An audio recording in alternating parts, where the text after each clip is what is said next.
Today, we're going to talk about a growing issue, a technology that sounds like it's from the future, but is closer than we think. It's called smart dust. Now, our goal here is simple, to help you stay aware, stay calm, and stay safe by understanding what this is all about. We all know what dust is. We see it all the time. Just those little particles floating around in a ray of sunlight. It's totally harmless, just a part of our world that we don't really think twice about. But imagine for a moment, what if that dust wasn't just dust? What if those tiny floating particles could actually see you, could listen, and could report back on what they find? That's the core idea we're going to unpack today. So let's get right into it. What exactly is smart dust?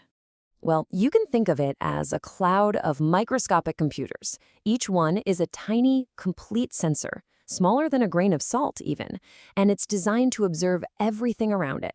That could be the temperature in a room, a conversation, or even our own actions, and then send that information somewhere else. The idea of sensors this small can seem almost impossible. So how on earth would technology like this even work? It really comes down to four main ideas working together. Let's break it down. First is miniaturization. We're talking about making sensors that are smaller than a grain of sand. Second, these tiny things have a sensing ability. They can be built to detect almost anything, light, sound, motion, you name it. Third, and this is so important, is networking. They don't act alone. They form this huge invisible web, passing information from one to the other until it gets where it needs to go. And finally, energy. They don't run on tiny batteries. They're designed to pull power from their environment, maybe from light or even vibrations in the air. Now, when you hear about this, it's easy for your mind to go to some pretty concerning places. But it's important to understand why this technology is being developed. There are actually some very real and potentially very positive uses for these nanosensors. For example, in the military, it could be used to invisibly monitor an area for threats. In industry, you could use it to check the structural health of a bridge in real time. For a farmer, it could mean knowing exactly which parts of a field need more nutrients. And in healthcare, the possibilities are incredible. Imagine sensors inside the body that could detect diseases before you even have symptoms. But of course, there's another side to this. The biggest promise of this technology is also its biggest risk, the fact that it's invisible. And this is where we need to slow down and really consider the implications. So what do you think is the single greatest danger of a technology that you can't even see? And here's the answer. It's the fact that you may never, ever know that you are being observed.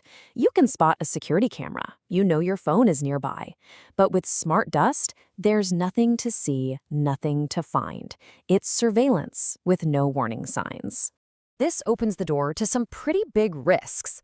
Think about public spaces where everyone is being monitored, but no one has given their consent. Or sensors that are so sensitive they can track your biometric data, things like your heart rate or your breathing.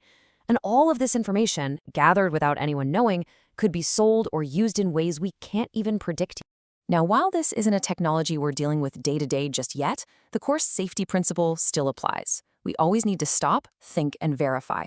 In this case, it's not about verifying a single email or call. It's about being aware that this technology exists and taking part in the conversation about how it should be used before it becomes widespread. So what can we actually do? Since this technology is still developing, right now is the perfect time to start thinking about the future and building in some safeguards. As a society, there are a few things we should probably start talking about. First, we need clear rules about transparency. If these sensors are ever used, people have a right to know. We also need to establish strong ethical boundaries about where they can and can't be used.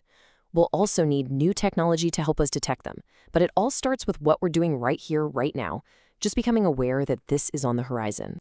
There's a quote that really puts it all into perspective. If data today is collected by phones in your pocket, data tomorrow may be collected by dust in the air. That simple sentence really captures the shift we could be facing. The goal here is not to fear technology, but to stay informed and cautious. Today's topic is just one of many new challenges out there. Remember, awareness is protection. If you stay alert, you stay safe. Thank you for watching. Stay safe, stay aware, and please consider sharing this information with your family. The more people who understand these things, the safer we all are.